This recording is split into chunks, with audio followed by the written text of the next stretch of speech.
today. So I am connected to your living rooms, and that's a very special connection. And I hope we will have a very interesting Q&A session afterwards. I'm going to show you a story of Arish that has been with me probably for the past 16 years. That's a long time. And I have to say it's a story that has been co-created by many people. And I have to mention the indigenous people of the UAE. They gave me the best lesson on sustainability. I'm going to talk about sustainability today quite a lot, but I think that the best lessons I got was from the indigenous people of the United Arab Emirates. All those who helped me to build first palm leaf structures, from Dan Adach, Peter Sheehan and Saleh and Arish Masters, name and I name is probably over 150 people from 30 countries then on and off in various places helped me to co-create the story. And I also wanted to mention, I think we probably need to mute the mics, if I may request somewhere, yes. My recent collaboration with the Khalifa International Date Palm Award for Agriculture Innovation, it is very promising, and we hope to do something for date palm and Arish at the regional level. Structure of my talk, I presented the Arish story in the context of COVID or post-COVID, the green recovery in 4 segments. And I will speak a little bit about the global policy, which I think is really important because it helped us to all root our actions into the global policy framework and connect what we do with other people that have similar concerns and are doing similar things that what we're trying to do wherever we are in the world. I'm going to give you some historical examples of date palm in the UAE, so just to connect to some cultural heritage that is important.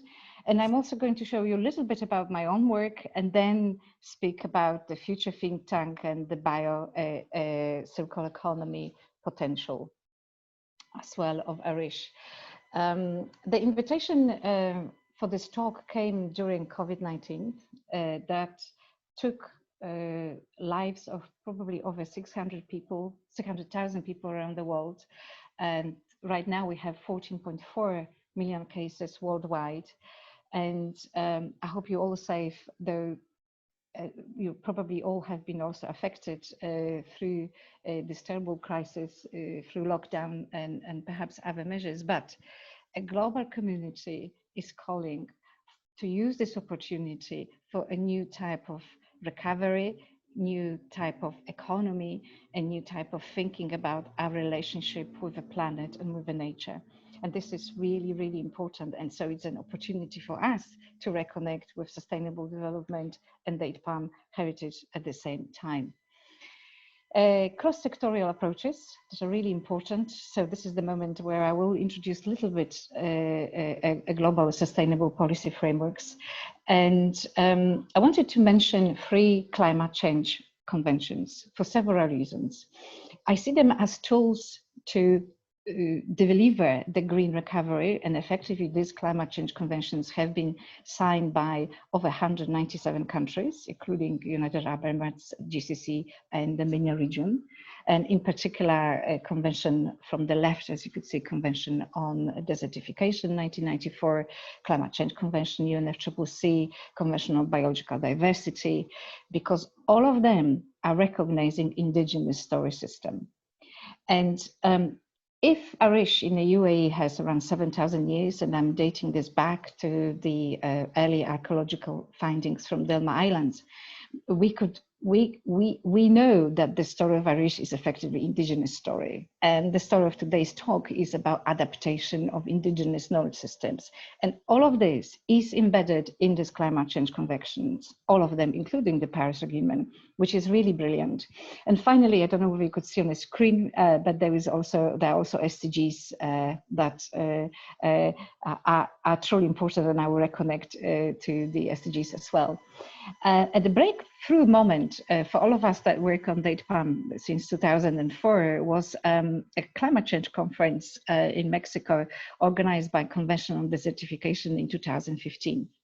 And what was so interesting at the time, when we learned about it probably in 2013, was that the convention recognized that for desert regions, there is important contribution of science, technology, and traditional knowledge and practices. In other words, somewhere across the world, 197 governments said, well, we need to combine that knowledge to combat desertification and drought.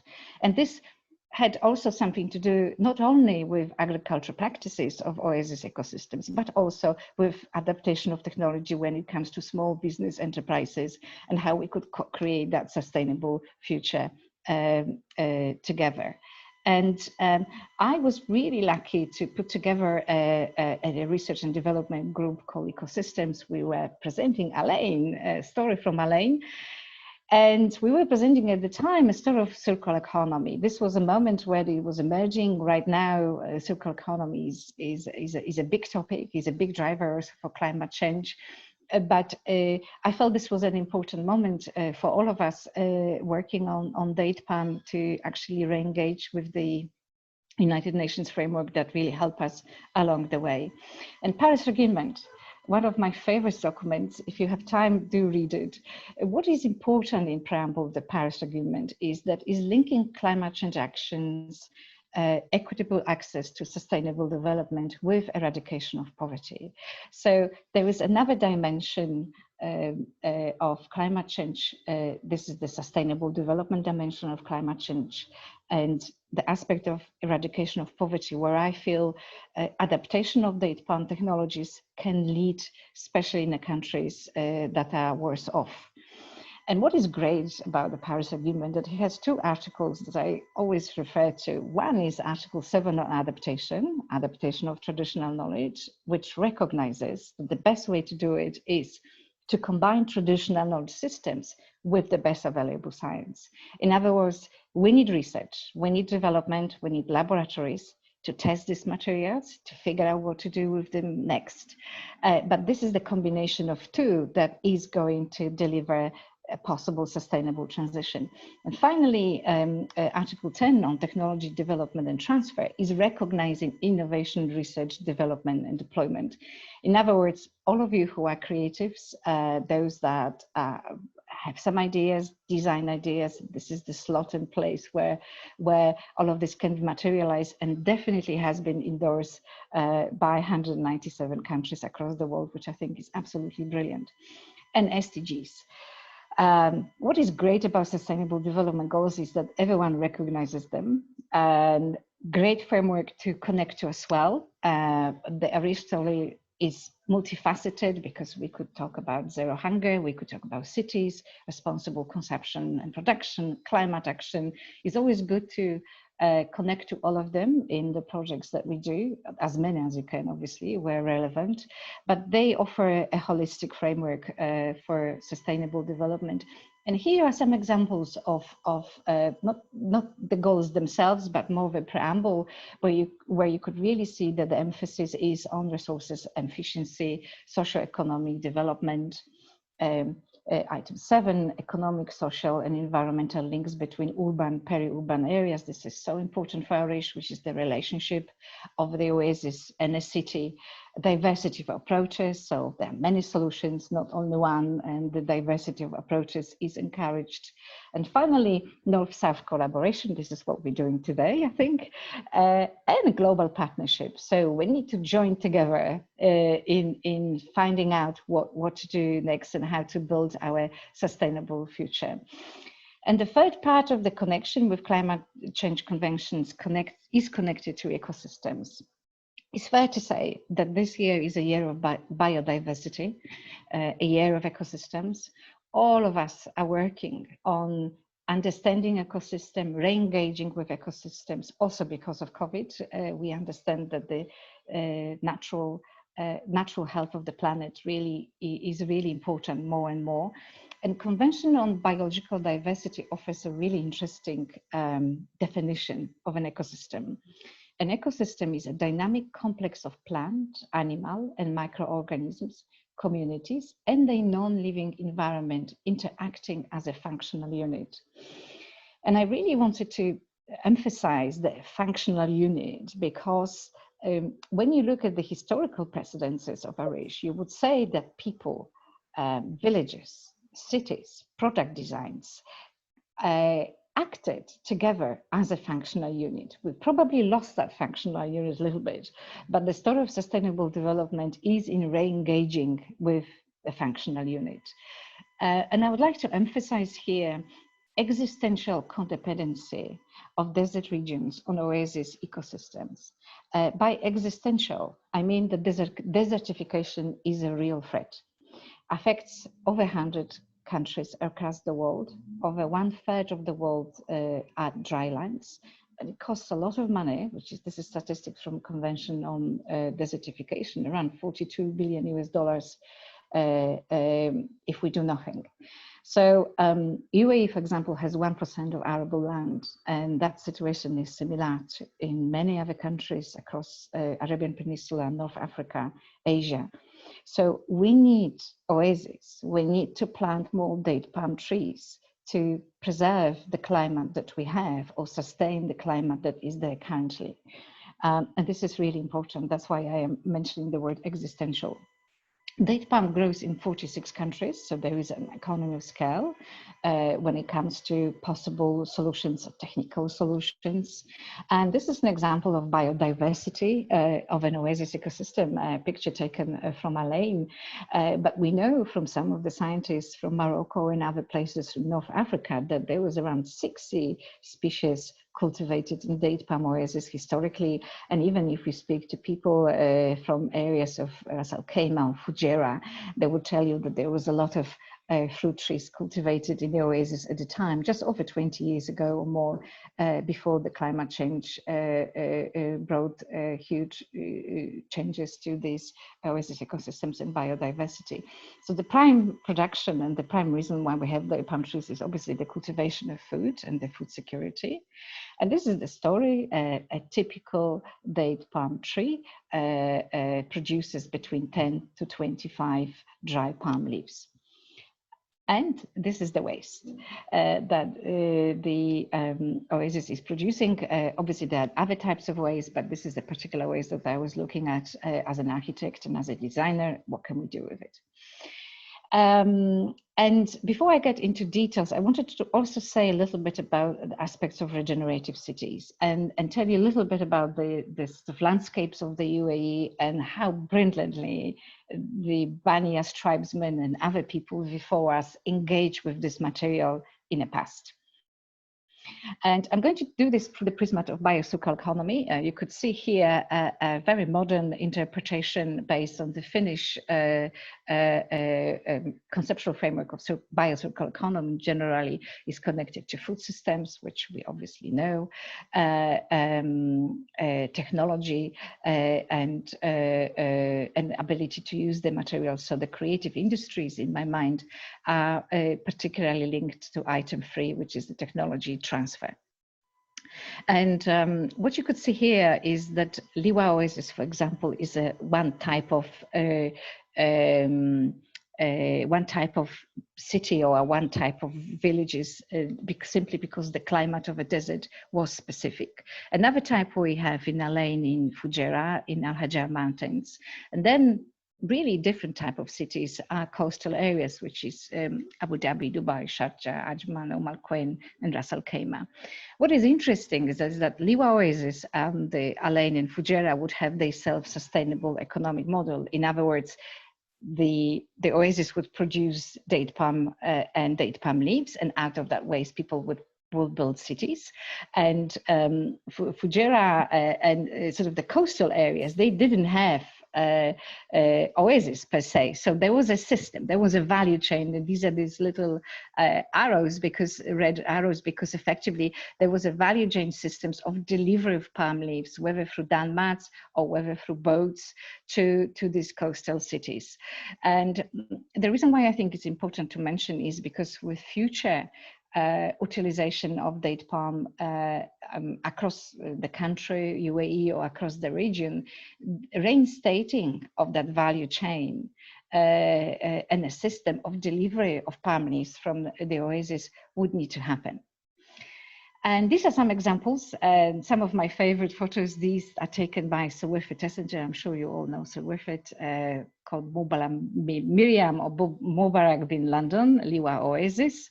And this is the story of a house that really was immortalized in one way or another. I went to Baladia, local Baladia at the time, and they say, Sidra, I have a name in Liwa Oasis. My name is Sidra Mazrui. And they tell me, Sidra, let's reconstruct this house. Let's do it. And I undergone this reconstruction because I wanted to learn how these houses performed environmentally. And we know that they were no longer in existence. And this house, it just also shows us a social structure of society, which I think is really important. How in a desert environment, 200 kilometers away from anywhere, people lived in a very dignified way with a separate enclosures for kitchen, separate majlis, separate enclosure for women, separate enclosure for men, and obviously they were built by women, by the way, for all those of you that do not know. And citizen reconstruction, I was really blessed to carry out this reconstruction with women from Al Mazrui tribe, but also generous help at the Adach and the local municipality. And here we are, my Bedu ladies with Arish masters are doing dan mats that were actually quite heavy. And this is a reconstruction of first layer of a wall. And you could see here at the lower level of the wall, hasir mats.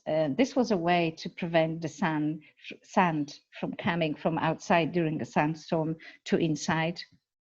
Double layer of dan mat, my beautiful team, and this is it. I felt it looked quite important. But talking about temperatures, I was able to check how this double layer dan mat wall performed environmentally.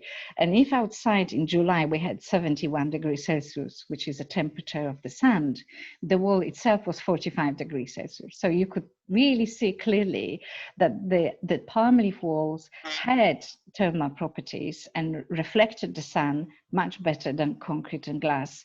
And the cooling inside the double wall palm leaf houses on the Rub' Khali Desert would be by around 23 degrees Celsius, which I think was a fabulous result.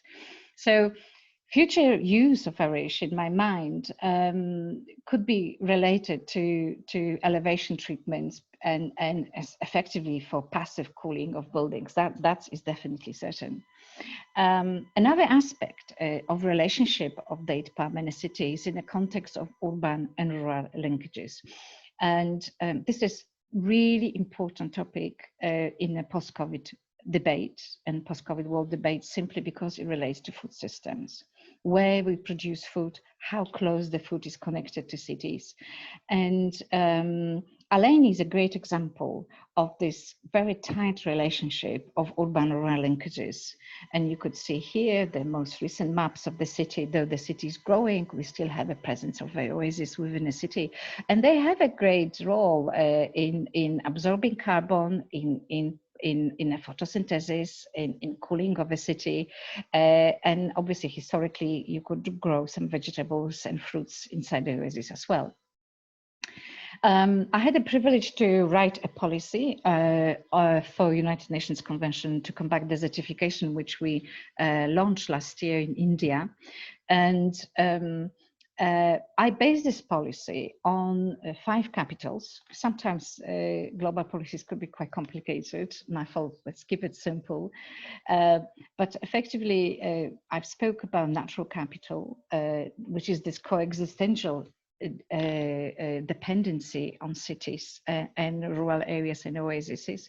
Human capital, which is effectively focusing on people and acknowledging that people are in the center of sustainable development. Social capital, governance. We need legislation that will allow date palm leaves to come back to municipalities, for example. We need legislation that will allow to build in peri-urban areas. So the social capital and the governance are really important, and effectively manufactured capital, which is where creative industry can come, and in some cases is coming through small business enterprises, and financial capital, which is effectively huge subsidies for innovation that I'm sure exist somewhere in the GCC region. We have them in Europe, and we need all of these 5 capitals for successful and transformative developments. I'm taking you now to Ras Al Khaimah and Al Hajjal Mountains, a really nice photo from the Rural Geographical Society with IBG in London, and a beautiful majlis that there are not many left, but this was just one left in Shimal that I remembered. And a fascinating story about seasons, yeah, because historically we would have a summer season and a winter season, people would migrate, but the indigenous people would also respond to this seasonality through different typology of houses. And here we have Arish Kayadi, this is a summer house, which is slightly wider separation of palm leaves at the bottom. We could see it's effectively allowing the breeze to come in, because the breeze in that area in Ras Al Khaimah comes at the ground floor level. This is the interior, and this is called Arish Mogassas, which is a winter Arish, tightly woven wall, and effectively to keep thermal mass and beautiful details. And the final story of a city and the city and oasis is an aspect of tribal city. I think it's really important until today that the historical Arab cities were tribal cities. And even today, when you go to Madinat Zayed or some of the other places, you see families living together. And I think it's an important social aspect that is representing itself in a city typology that somehow we need to find a way to adapt today. And here we have Dubai. I call it the tribal city at the time in 1950s, but in fact is a renewable city. I could call it a circular city, because effectively, as you could see here, south of Bastikia, we have 4,000 date palm leaf houses housing 12,000 people, and this is really, really incredible. This is an analysis. Effectively, the blue color is where Arish houses would exist in Dubai in 50s and in 60s, and then the brown color is a mat. There are mat buildings. But I think what this graphic analysis shows is that the date palm was always used with some other material, that it wasn't just a date palm alone. That is an indication of hybrid solutions that we today need to look at and see with what other materials, what other composites the date palm could be created and connected to. And these are some typologies, housing typologies that are really nice, spacious, with courtyards offering people privacy. And typical wind tower, which I understand was always using a cloth. In this case, they were rice cloths, apparently. It's an element of circular economy or recycling, but at the same time allow for cooling. And again, a mix of materials, right? So we would have palm leaf, but we also would have some other type of material mixed with it. So we all know that the story sort of changed with 1970s, and we're trying to find a way how we can close the loop, right? How we could re-engage with that circularity regionally in the UAE, across the world really, because every country is facing the same challenges, and every country is trying to figure out how we could use and live within our own resources. I'm in the Netherlands, in Amsterdam, and the biocircular economy is a huge movement, and there are challenges. So it takes time to create value of something that is effectively considered as waste. I'm going to show you some examples of my own work. And before I do that, this is a diagram that is trying to understand or trying to position the issue of technology transfer that some of the other materials undergone. And it is looking at the European aspect of industrial revolutions, first, second, third industrial revolution. People always ask me, what about Arish and AI and the Arish and parametric computer modeling? So I think that the material needs to undergo this evolution too. We have this evolution for concrete, we have for other materials. Date palm did not undergo this revolution or evolution, and we need that. So that's one of the sort of probably aspects that we could discuss after my talk, but in a way that's a trajectory where we need to go through. And another aspect that I think is important to mention, and I would love to hear your views on that, is a question of social aspirations. So what is that new Arish today or in the future, in the next 20 years? How today children, people, I mean, little kids that are 5 years old or even younger, what would they see? What would they like to see in the next 20 years? What is the aesthetic of this material?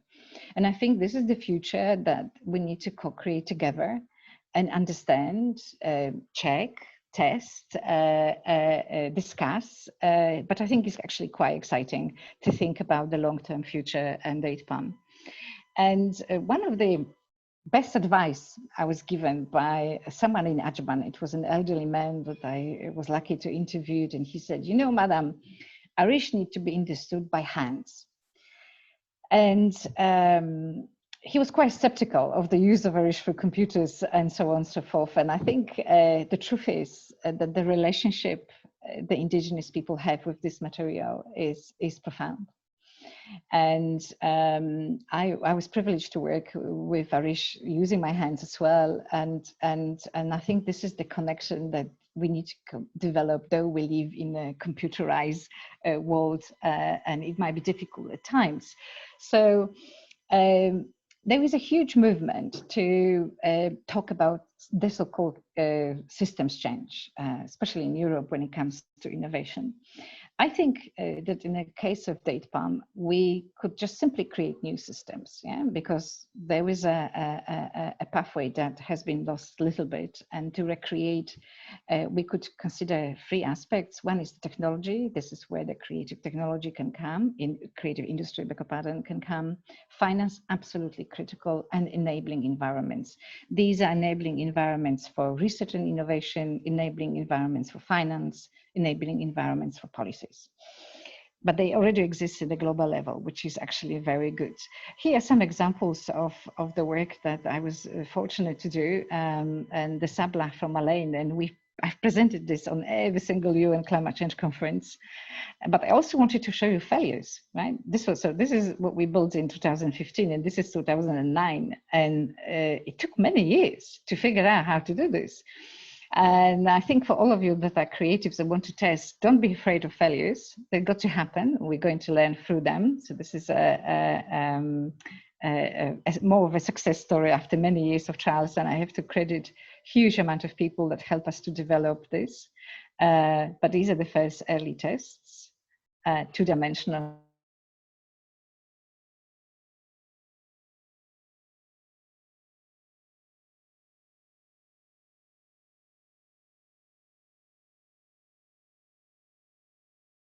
map date palm store.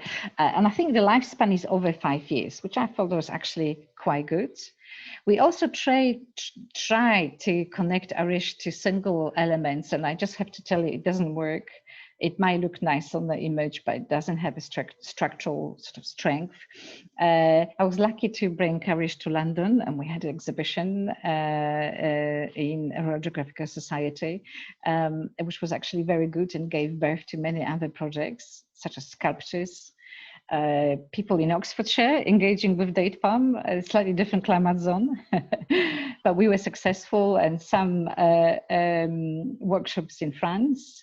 It's really good tool for team building in general, I think. And I was also able to do some product designs, and I think chairs in general and smaller scale products are easier. Yeah, in general, they're much easier.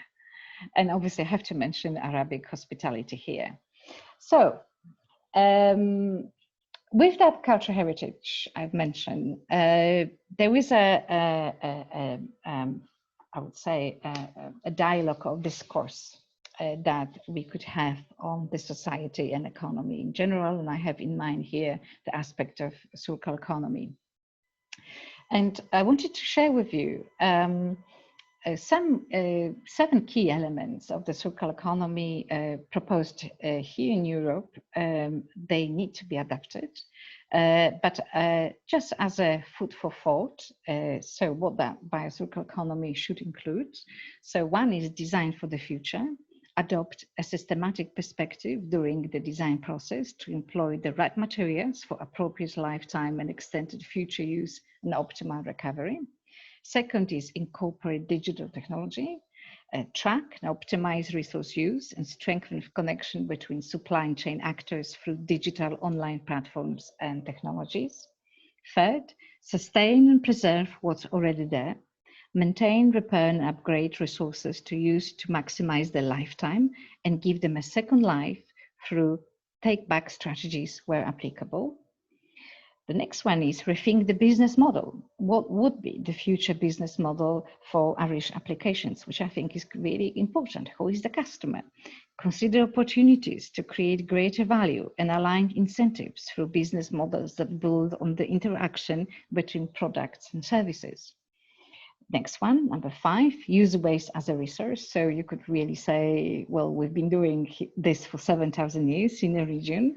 Utilize waste streams as a resource of secondary resources and recover waste for reusing and recycling. Number 6, prioritize regenerative resources. And this is so important because indeed date palm waste is regenerative and it is being available on an annual basis. Ensure renewable resources, non-toxic resources that are utilized as materials and energy in an efficient way. And final one is team up to create joint ventures and work together to create new supply chains. That's I would probably say a tribal society or modern version of a tribal society. Now, the reason why I'm mentioning it is because I think this was something very precious for me personally, to meet Indigenous people and to interview them throughout all 7 Emirates, and also work with Indigenous craftsmen. And probably one of the best books I read that allow me to understand the region was written by Dr. Frauke Hedbay from Tribe to a State, the transformation of political structure of 5 states in the GCC. And Dr. Frauke Hedbay defines 5 points describing a relationship between a tribe and individual. And prior to formation of a federation and a modern state in 1971, the UAE and in fact the entire Arabian Peninsula had a tribal structure of the society. And I think this is important. So Dr. Frauke Hedbay defined security as element of a tribe. The tribal group provides an individual with an economic security because resources are shared. There is also tribal law. The tribe is a community which shares one and the same code, what is right and what is wrong. Third one,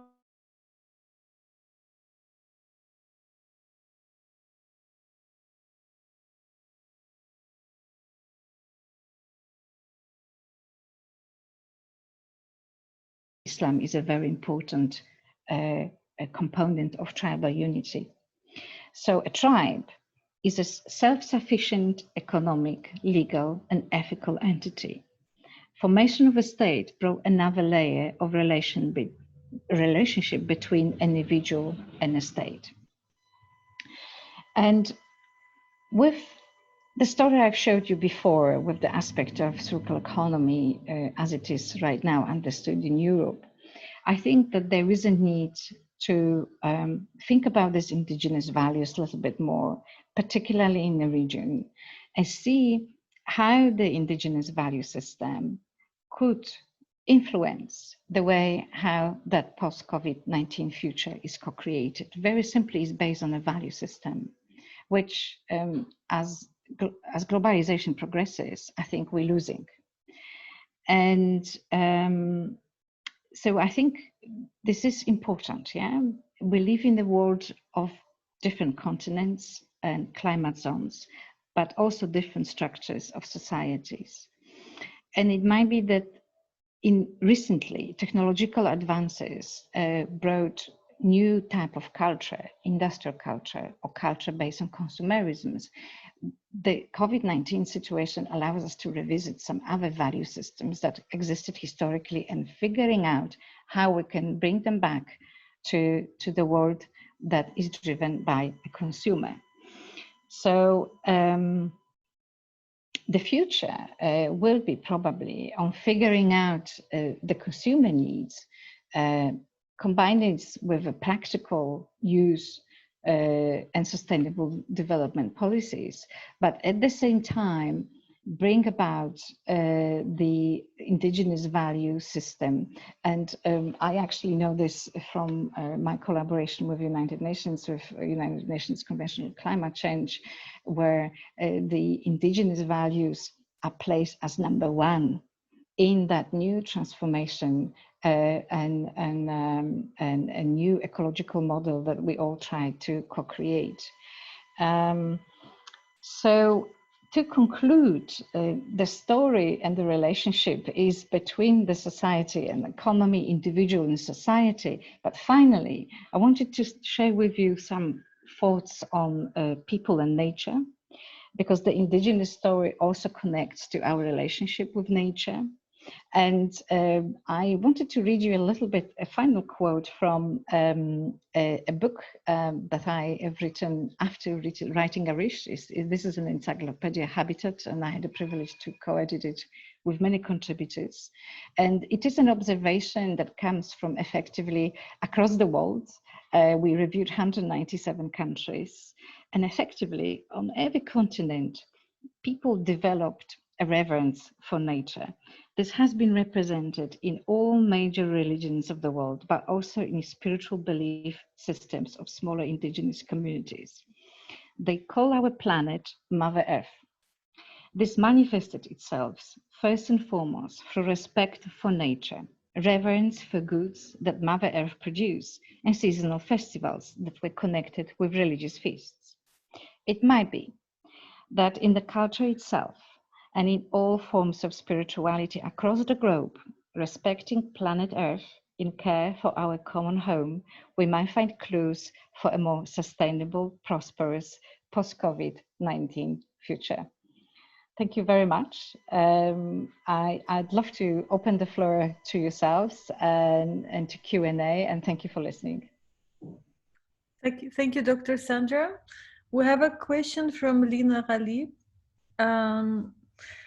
She says, you spoke about the lifespan of the structure up to 5 years. What about lifespan of the material in general, especially when used in products such as chairs you designed?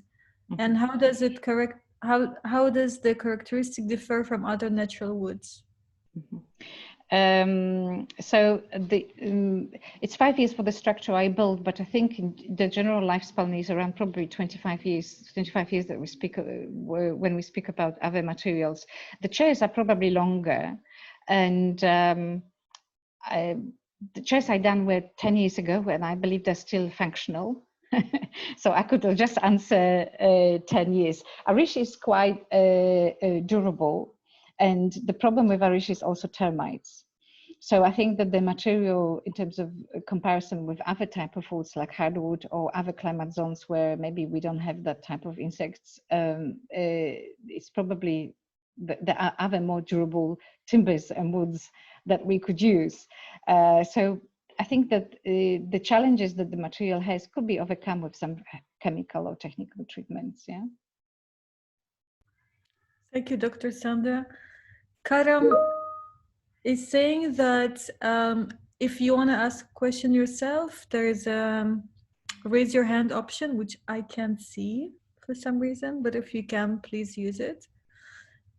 Otherwise, maybe write your name in the chats and I will call you out to ask a question. We have a question from Jassim Al-Nashmi. He says he's starting research. He's from Kuwait. He's joining us from Kuwait. And he says that in Egypt, there is a group that is modernized palm frond called Jarid. And they're turning them into lumber, which is a very economical concept. I guess he wanted to share that information. Thank you. Thank you. Thank you. Thank you, Jasmine. Great. Yes. Yeah. And good luck. We hope you get the grant. Sure.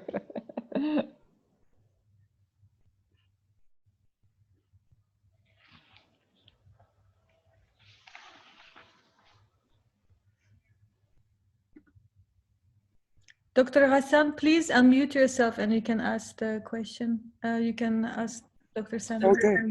Hello, and thank you for Dr. Sandra and for the organization. Can you hear me now? Yes, thank you. Yeah, thank you.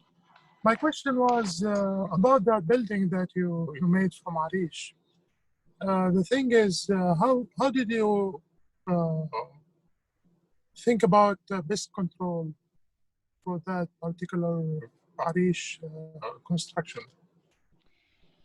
So I had a privilege to work with Arish masters from Malayan, and they soak effectively the palms in substance, anti-termite substance, yeah, or spray them effectively, yeah. Okay. So spray them with just normal type of anti-termite. Yes. Okay. Yes. Yes. Yeah. Right. Yeah. You know, yeah, please. You know, these were tests, but I think if you think about the residential building, probably the base should be built from some other, you know, whether mud or concrete or mix of concrete or whatever it is, and then the Arish can go on a slightly higher level. Sorry, yeah.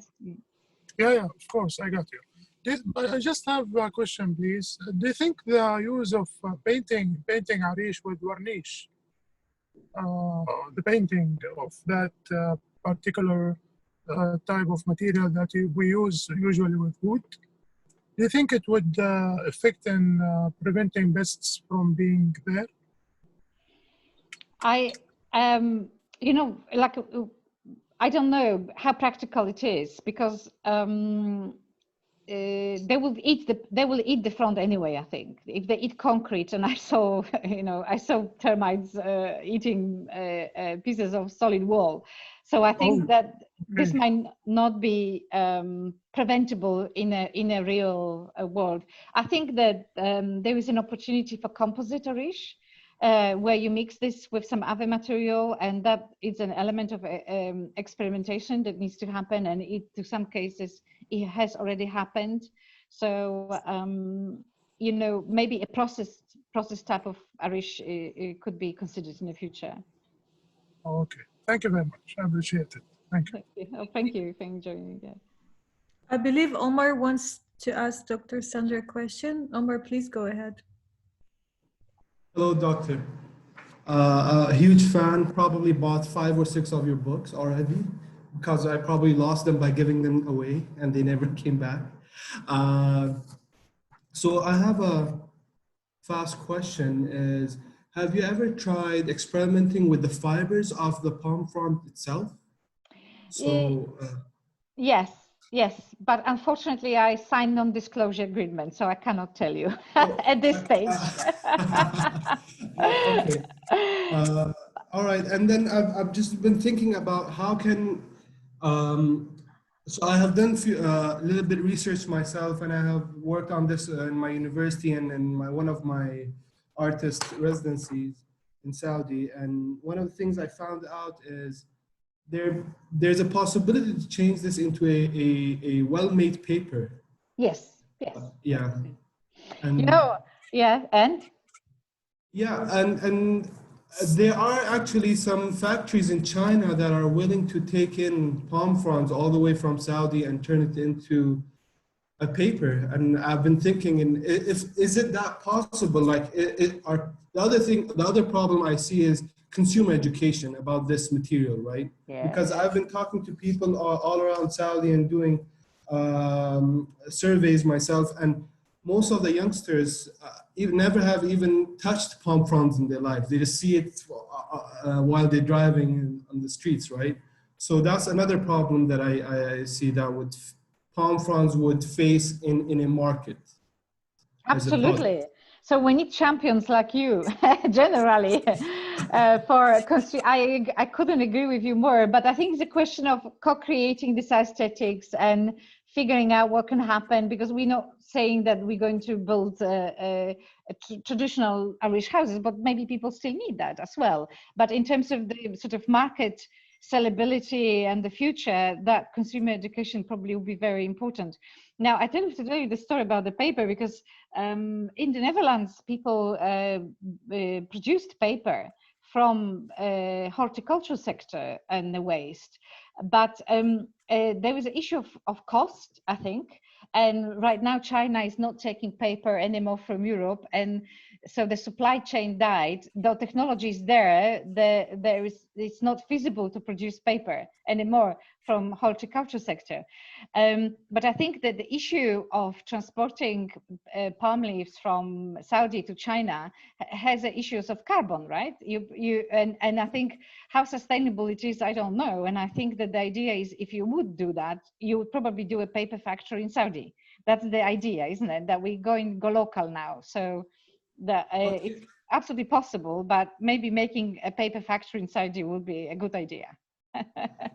Well, yeah, of course, that would reduce the carbon footprint and everything, and reduce the cost to some extent. But because it's just about the labor and the know-how of working with these type of materials, the other thing is, I think, other than this, one of the things that I actually found that disturbed me a lot is the government, what the Baladia does over here in Saudi after the season finishes and they have to cut the palm leaves of the palm trees. They don't have a place to throw it, exactly, a proper place. So they end up burning it. So that's even a bigger problem, I see. And even though there are some benefits to it, but not that much. But yeah, thank you so much. Thank you so much for your time.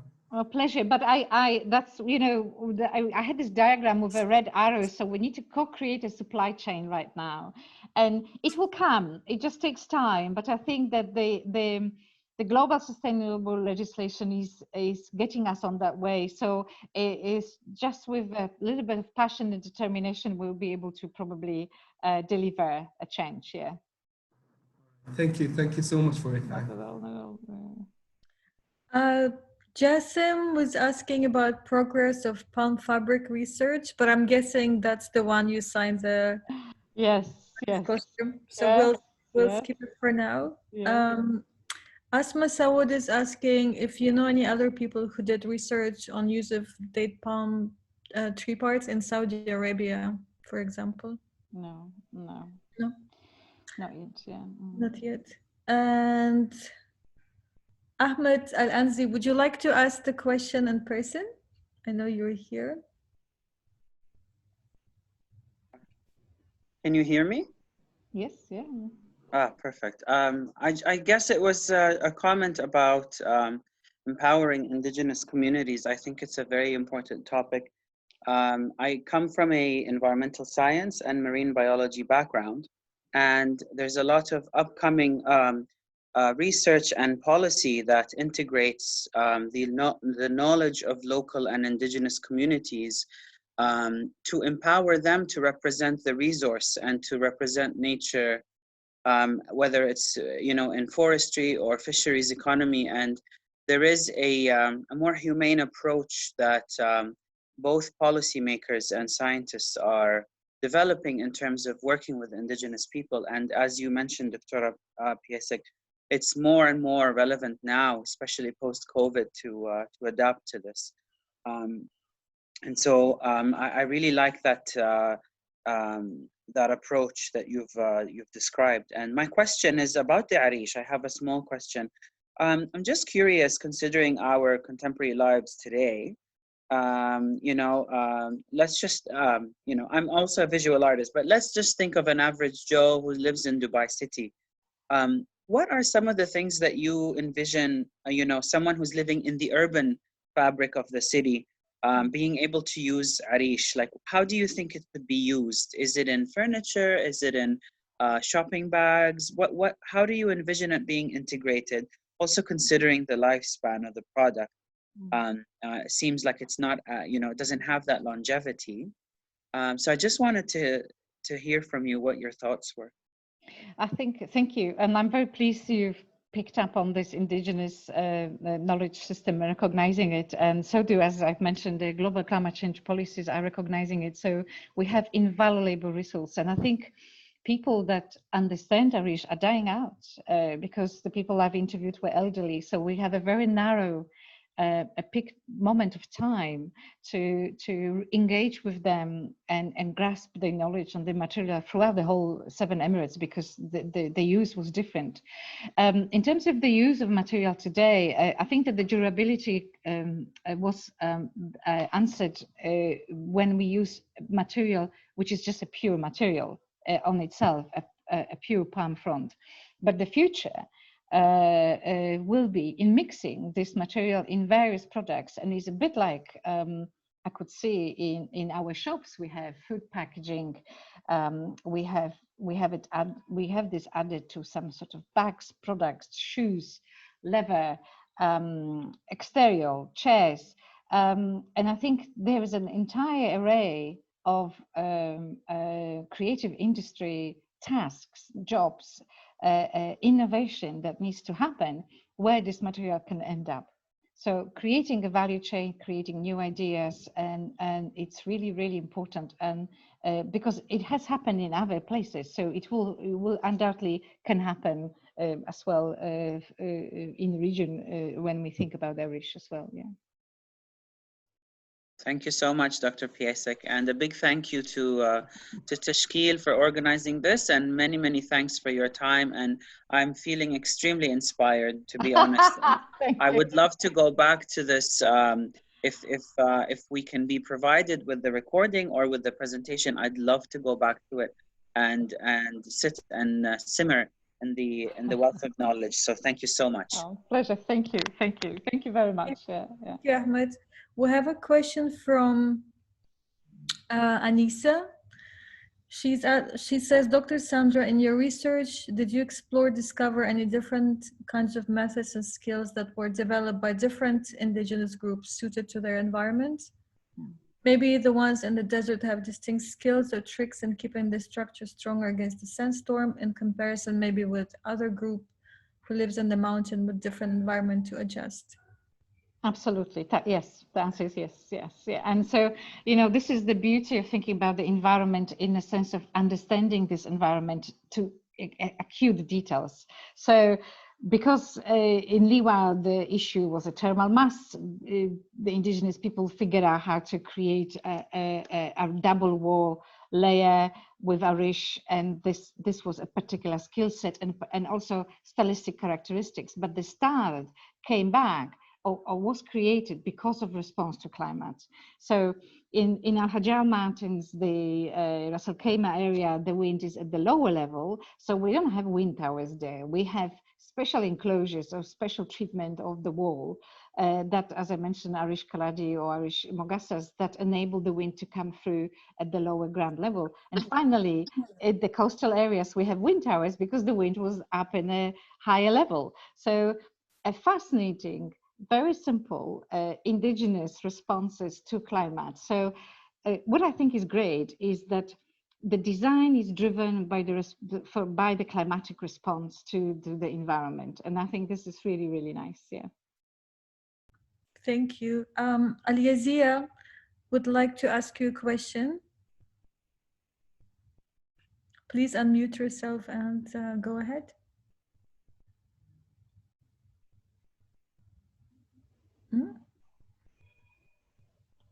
Aliazia? Yes. Hello. Hello. Hi, Dr. Sandra. Hello. Hi. I would like to ask you a question. Why did you choose doing your research on palm branches? Probably pencil answer. I came to Dubai in 2004, and I was engaged in commercial practices of building skyscrapers. So I'm pleased to say I built a few skyscrapers or contributed to construction of a few skyscrapers in Dubai. And I was European. I am European, and I really wanted to know what did the local people build before we arrived, and I wanted to know what was the local culture, what was truly Arabic and truly indigenous, and the answer was simply pure curiosity. So I wanted to find out, and it ended up with me 16 years later, and I'm really happy about it. So thank you for sharing that bit of culture with me. Yeah. Okay. Like, what do you feel like in the UAE? Do you feel like people actually use palm branches till now? Or like, because as you know, here in Abu Dhabi, some people just take them out of their farms after taking the dates. So what do you think do they do with it now in this time? I think that the use is domestic, and at the domestic scale, domestic farms. So you could see people building their own Arish houses in like in Madinat Zayed and sort of south of the UAE.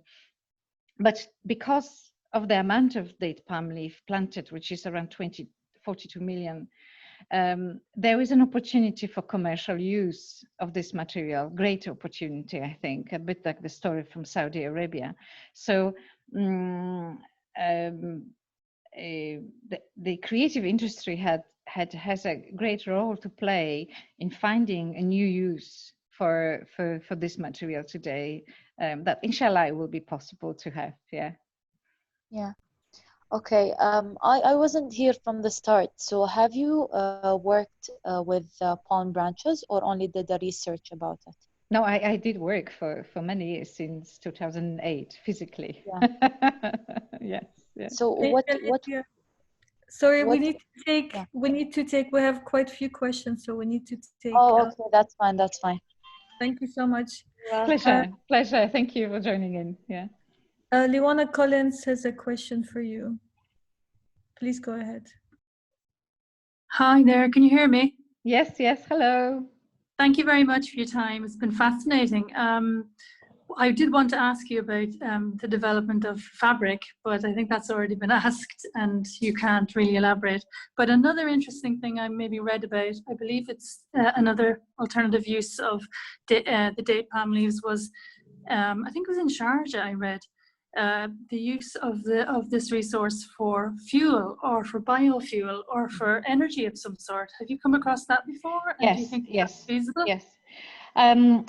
I think that I've heard about it, and my view is that the desert communities are very small.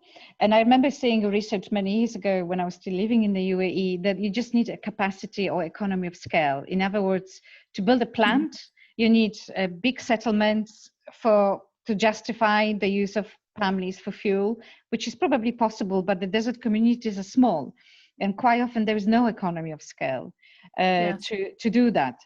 So I think I'm all for small, medium enterprises and manufacturing sector to build alternative green economy based on date palm and other resources, and look at products, because I think that was there historically, that the palm was used for some kind of product. So we just need a technological adaptation that is absolutely possible, and maybe that's an alternative suggestion, and I'm sure Who knows? Yeah, I mean, nobody really knows. It's just like you say, we just need more funding, research, development, and I mean, if it's got the potential, maybe it can't be scaled up, but you know, it could power just, you know, enough of the public vehicles of a city or a town or something. I don't know, but you know, it is fascinating. Yeah, thank you very much.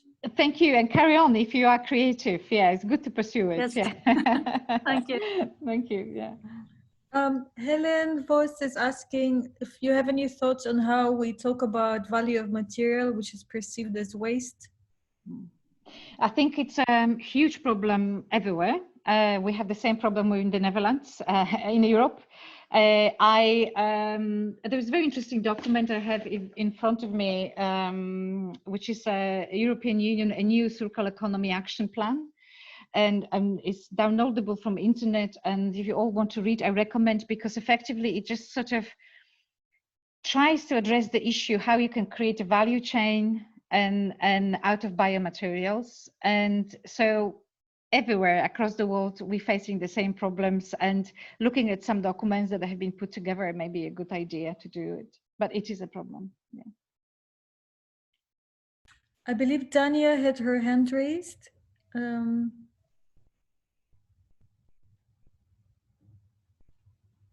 Hi, yes, I'm Dania. Hello. And hi, yeah, can you hear me? Yes, thank you.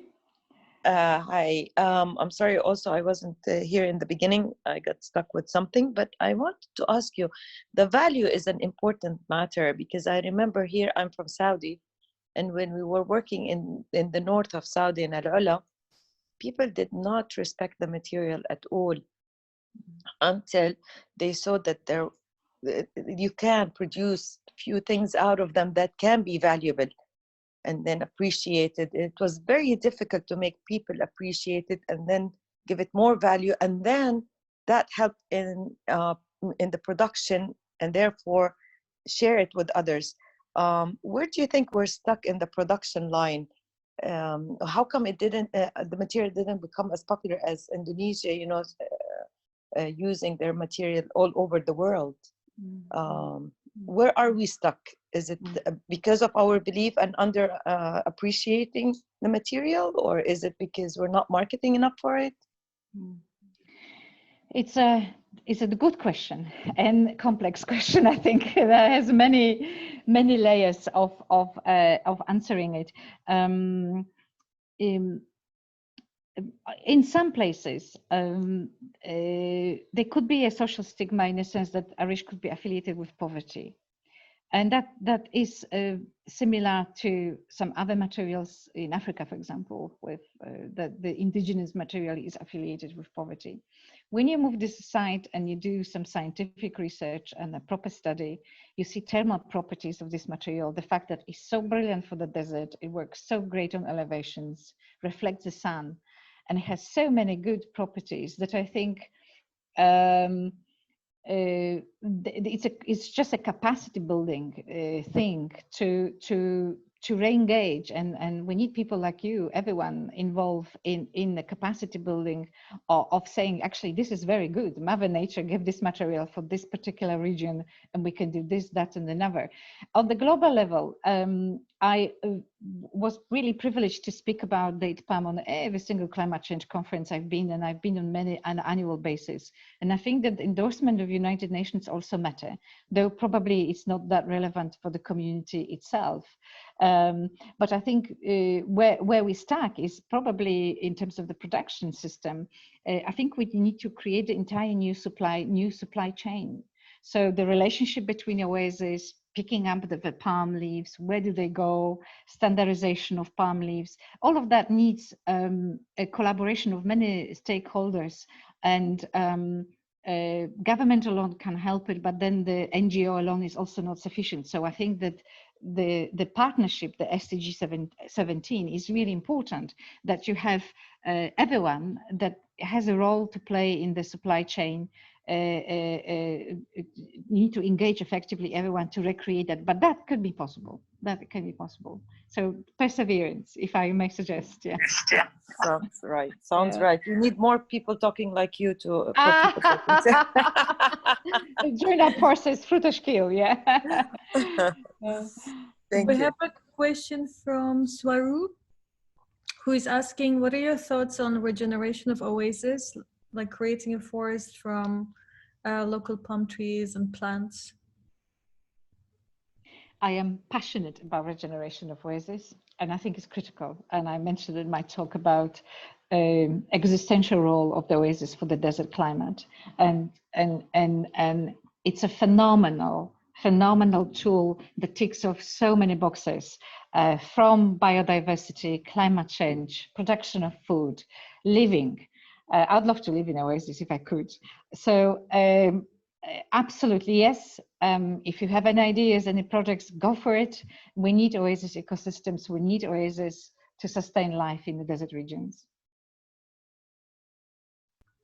Amar Jiman is asking, if I want to start building with Arish, where would I start? What advice does Dr. Sandra give?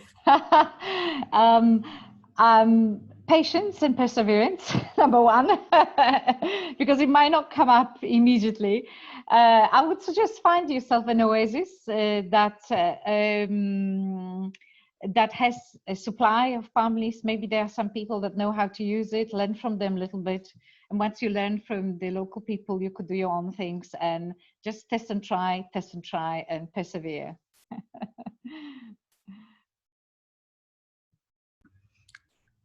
I believe that's all in terms of questions for the time being. Very interesting. Thank you.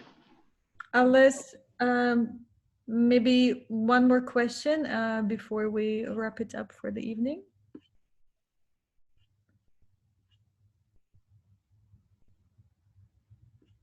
Or not? Well, thank you so much, Dr. Sandra. And thanks to everyone for joining us tonight. Thank you. And we hope we welcome you back in UAE soon. Sooner than later. Thank you for having me. Thank you for interesting questions. Thank you for listening, and all the very best to you. Thank you. Bye. Thank Bye. you.